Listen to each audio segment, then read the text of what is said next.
Saya di sini akan menjelaskan tentang latar belakang berdirinya dinasti Umayyah. Pada masa pemerintahan Khalifah Ali bin Abi Thalib, terjadi pertempuran Ali dengan Muawiyah di Siffin. Perang ini diakhiri dengan tahkim, tapi ternyata tidak menyelesaikan masalah, bahkan menimbulkan adanya golongan politik, yaitu Muawiyah, Syiah, dan Khawarij.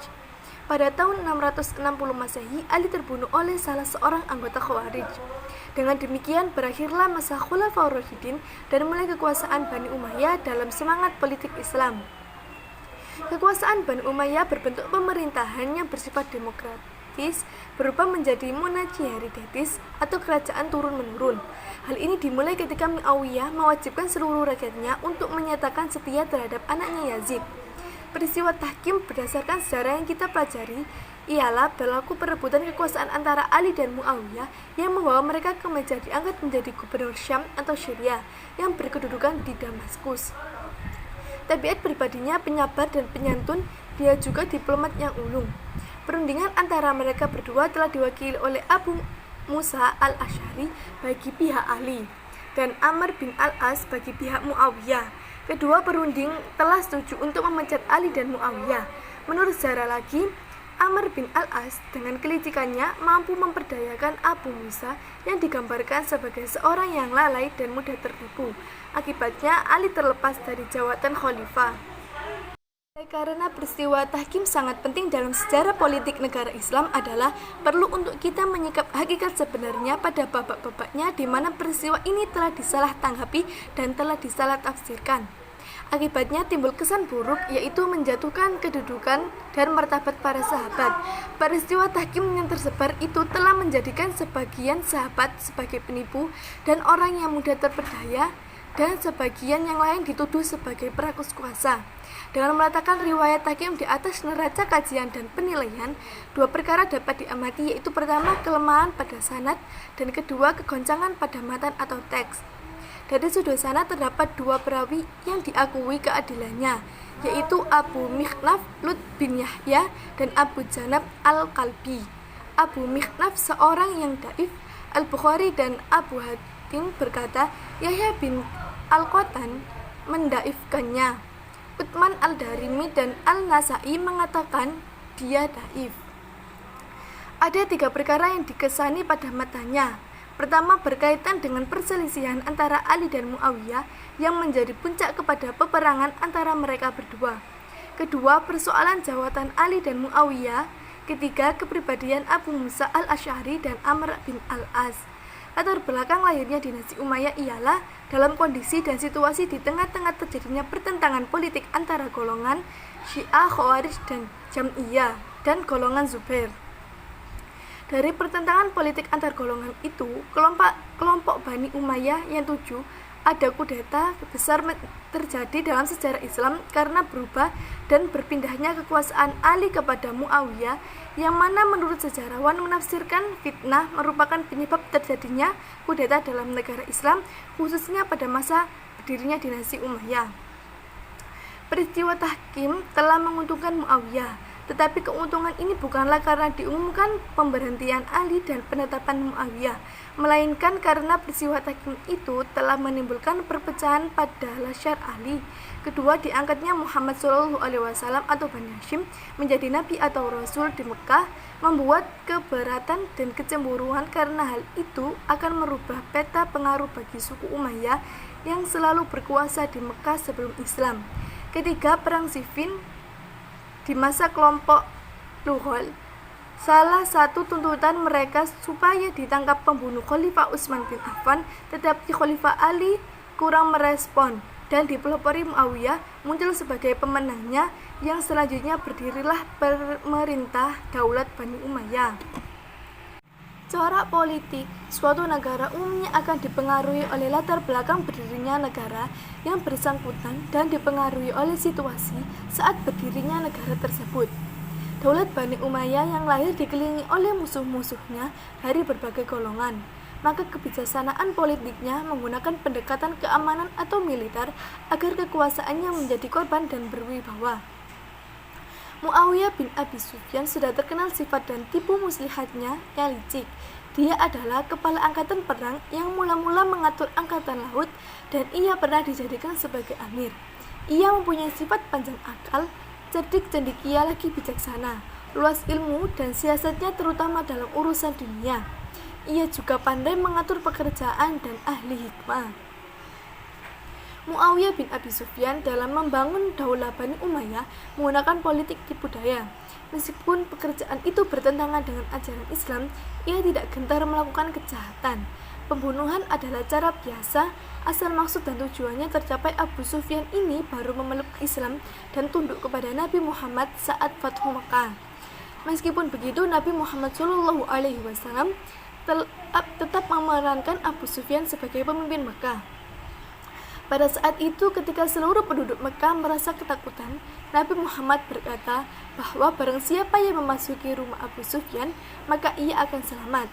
Artinya, bahwa keberadaan Abu Sufyan adalah tetap pemimpin Mekah, meskipun ia tunduk kepada kepemimpinan Nabi Muhammad SAW. Pada masa kepemimpinan Rasulullah dan Khulafaur Rasyidin, Bani Umayyah tidak lagi sebagai pemimpin bangsa Arab. Pada saat itu, kepemimpinan Islam dan bangsa Arab tidak memperhatikan asal-usul kabilah dan kesukuan. Proses rekrutmen pemimpin didasarkan pada kemampuan dan kecakapan. Meskipun Utsman bin Affan adalah dari keluarga Bani Umayyah, tetapi ia tidak pernah mengatasnamakan diri sebagai Bani Umayyah. Begitu juga Muawiyah bin Abi Sufyan diangkat oleh Umar bin Khattab sebagai gubernur Syria adalah karena kecakapannya. Ambisi Bani Umayyah untuk memimpin kembali muncul ketika mereka sudah mempunyai kekuatan besar. Dengan berbagai upaya, mereka menyusun kekuatan dan merebut kekhalifahan umat Islam. Usaha ini akhirnya berhasil setelah Hasan bin Ali mengundurkan diri dari jabatannya sebagai khalifah dan menyerahkan kepada Muawiyah bin Abi Sufyan yang dikenal dengan istilah Amul Jamaah. Terima kasih, itu saja yang bisa saya jelaskan. Selebihnya saya kembalikan ke moderator. Assalamualaikum warahmatullahi wabarakatuh. Saya Lukman Hakim sebagai pemateri kedua. Saya akan membahas tentang tokoh-tokoh penggagas terbentuknya dinasti Umayyah. Diakui, disepakati oleh semua ahli sejarah bahwa sebab perselisihan antara Ali dan Muawiyah ialah tentang tindakan qisas terhadap pembunuhan Utsman. Menurut anggapan Muawiyah, Ali telah mengabaikan tanggung jawabnya melaksanakan hukum qisas kepada pembunuh Utsman. Dengan itu, ia enggan untuk membaiat Ali dan taat kepadanya, karena ia berpendapat hukum qisas perlu ditegakkan sebelum khalifah dibaiatkan.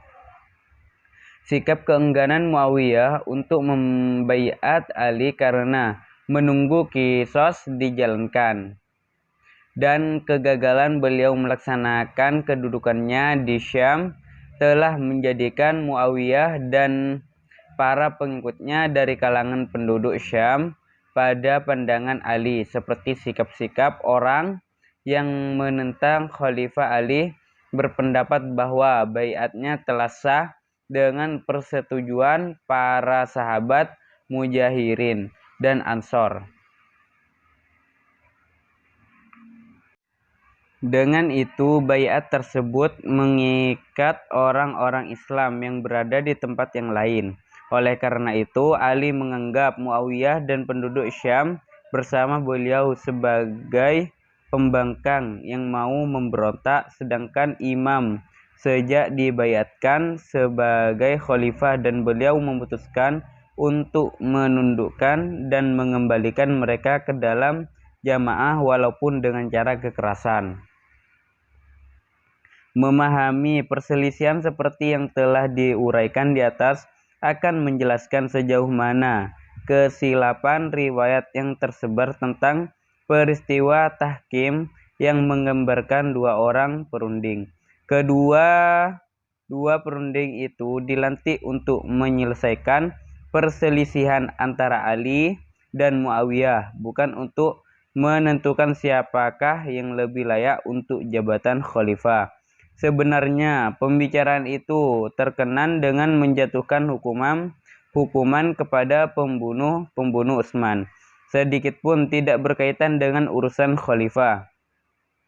Apabila dua orang perunding itu mengabaikan dan meninggalkan persoalan asas ini, yaitu maksud diadakan tahkim, dan mereka memutuskan persoalan khalifah sebagaimana yang didakwa oleh riwayat tersebut, berarti mereka tidak memahami substansi perselisihan dan tidak mengetahui persoalan dakwah, dan ini suatu perkara yang hampir mustahil.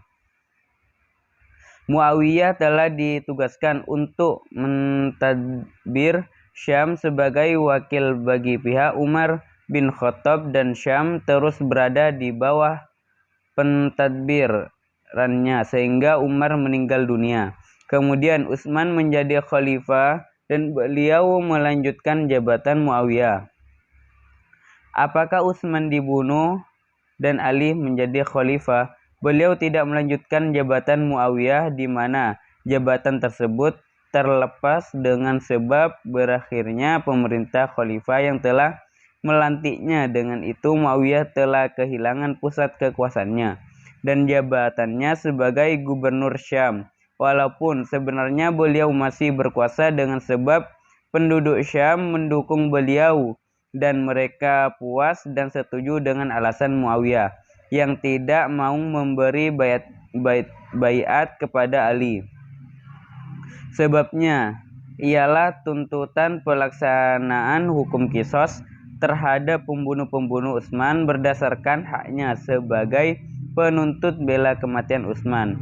Apabila keadaan sebenarnya begitu, keputusan berunding itu menurut riwayat tersebut memberi maksud memecat Ali dan Muawiyah. Pemecatan Muawiyah itu berlaku buat pada tempatnya, karena jika tidak mengandaikan dua orang perunding itu mengendalikan perselisihan Ali dan Muawiyah, kemudian memecat Ali dari jabatan khalifah. Persoalannya dari jabatan apa? Mereka berdua memecat Muawiyah. Adakah mereka berdua boleh memecat Muawiyah dari hubungan kekeluargaan dengan Utsman ataupun menghalangnya dari menuntut bela kematian Utsman? Adakah pernah terjadi di dalam sejarah seorang pemberontak dilepaskan dari kepemimpinannya dengan sebab resolusi yang diputuskan oleh kedua orang hakim? Tidak diragukan lagi, ini merupakan satu faktor yang mendukung tentang cara marutnya riwayat tahkim yang tersebar umum itu. Daulah Bani Umayyah yang berpusat di Damaskus telah diperintahkan oleh 14 orang khalifah. Namun di antara khalifah-khalifah tersebut yang paling menonjol adalah Khalifah Muawiyah bin Abi Sufyan, Abdul Malik bin Marwan, Walid bin Abdul Malik, Umar bin Abdul Aziz, dan Hisham bin Abdul Malik. Sekian dari saya. Jika ada kekurangan, mohon maaf. Wassalamualaikum warahmatullahi wabarakatuh. Materi selanjutnya yaitu kemajuan yang dicapai dinasti Umayyah. Masa pemerintahan dinasti Umayyah berlangsung selama 91 tahun dengan 14 khalifah. Berbagai kemajuan telah diperoleh pada masa dinasti ini dalam bidang administrasi. Misalnya, telah terbentuk berbagai lembaga administrasi pemerintahan yang mendukung tampuk pimpinan dinasti Umayyah. Banyak terjadi kebijaksanaan yang dilakukan pada masa ini. Di antaranya, yang pertama, pemisah kekuasaan, yang kedua, pembagian wilayah, yang ketiga, bidang administrasi pemerintahan, yang keempat, organisasi keuangan, yang kelima, organisasi keteraturan, yang keenam, organisasi kehakiman, yang ketujuh, sosial dan budaya, yang ke-8, bidang seni dan sastra, yang ke-9 bidang seni rupa, dan yang ke-10 bidang arsitektur.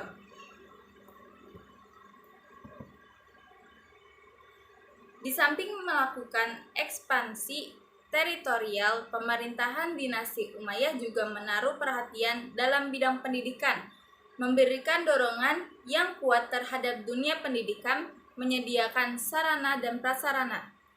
Hal ini dilakukan agar para ilmuwan, para seniman, dan para ulama mau melakukan pengembangan bidang ilmu yang dikuasai serta mampu melakukan kaderisasi ilmu. Di antara ilmu pengetahuan yang berkembang pada masa ini, yang pertama, ilmu agama, yang kedua, ilmu sejarah dan geografi, yang ketiga, ilmu pengetahuan di bidang bahasa, dan yang keempat, ada bidang filsafat. Khalifah Al-Walid mendirikan sekolah kedokteran. Ia melarang para penderita kusta meminta-minta di jalan, bahkan Khalifah menyediakan dana khusus bagi para penderita kusta. Pada masa ini, sudah ada jaminan untuk sosial bagi anak-anak yatim dan anak terlantar. Dengan demikian, ilmu pengetahuan merupakan suatu keahlian yang masuk pada bidang pemahaman dan pemikiran yang memerlukan sistematika dalam penyusunannya. Golongan non-Arab sudah terbiasa dengan keahlian ini. Golongan ini disebut mawali, yaitu golongan yang berasal dari bangsa asing dan atau keturunannya. Mawali berasal dari kata maula, yaitu budak tawanan perang yang sudah dimerdekakan. Dalam perkembangan selanjutnya, mawali diperuntukkan bagi bangsa non-Arab. Dengan demikian, berbagai perkembangan ilmu pengetahuan yang terjadi pada pemerintahan dinasti Bani Umayyah. Kekuasaan dinasti Bani Umayyah mengalami kehancuran pada masa kepemimpinan Khalifah Walid bin Yazid karena terjadi peperangan yang dilakukan oleh Bani Abbas yang terjadi pada tahun 132 Hijriah atau 750 Masehi. Terima kasih.